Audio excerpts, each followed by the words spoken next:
Hi everyone, welcome back to the Hollywood Actress Guide to Surviving the Film and Television Industry. This is your host, Jennifer Lynn Warren. Today we're just going to have some quick tidbits about agents, just agent stuff, because, agents. We need them, we want them, hopefully we like the ones that we have. Quick tip number 1.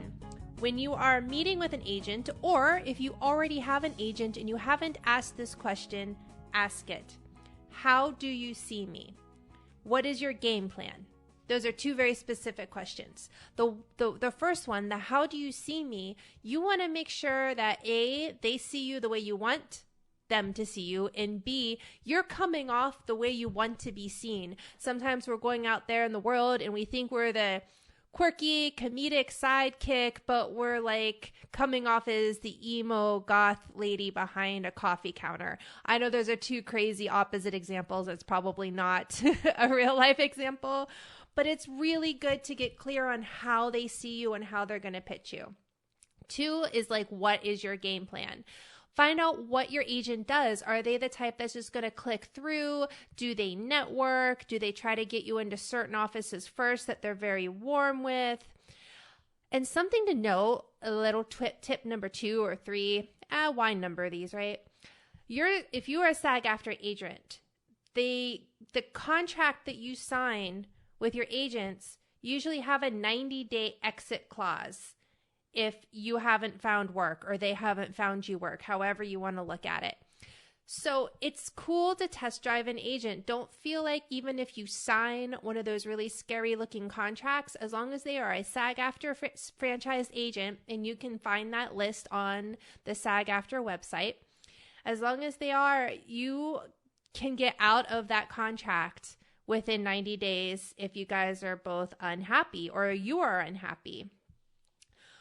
I think that it can be advantageous to just kind of play with an agent for like 3 months and to see if you guys even get along. A lot of actors will sign with somebody and then they stay with them for years and they've been unhappy the whole time they've been with the agent. And then what? Like they're complaining that their agent doesn't get them auditions. So let's talk about quick tip. I think we're on number 4. Yeah, who counts? Math, right? We did not get into acting because we like math. Ask your agent for a submission report. So what that is they can go on Actors Access, for instance, and they can actually print a report for everything that they've submitted for you for like the past year. I usually do like a 1-year report at the top of June, which is why it's, on my mind. I asked for it a little late this year. And what I do personally is I go through and it'll tell you how many times they've submitted you, how many times you got an audition, how many times you got a callback, and how many times you've booked. So you can actually have all of your numbers right there. It is beautiful. We don't have to do the math. Actors Access will do the math for us.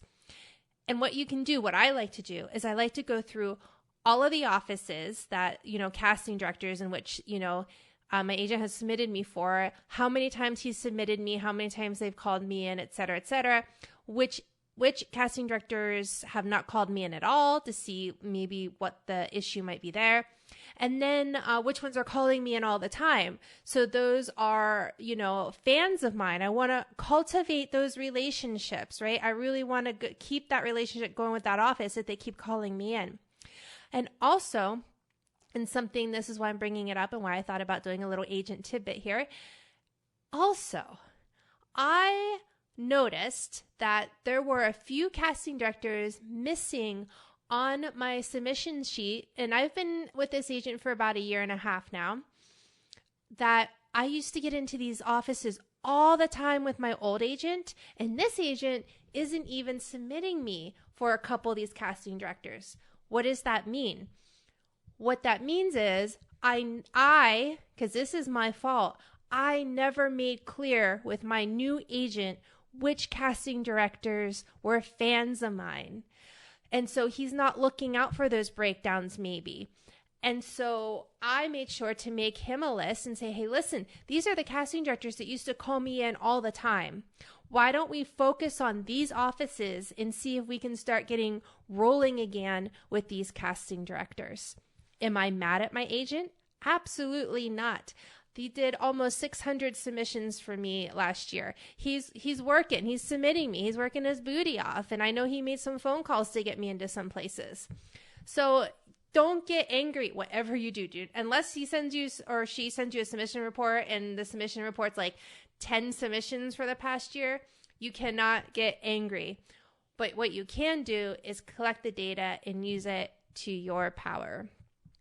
That's it. That's all I have for you this week. Oh, wait, hold on. Speaking of agent and agent submissions, I saw on weaudition.com that there are a few agents that have been going on there because they found out about this site. They love the fact that there are actors on there practicing their craft sometimes every single day.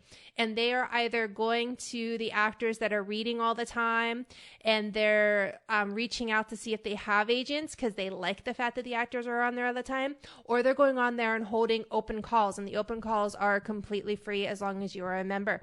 So if you haven't checked it out yet, go to weaudition.com, use promo code HAG25, so that's HAG25, get 25% off.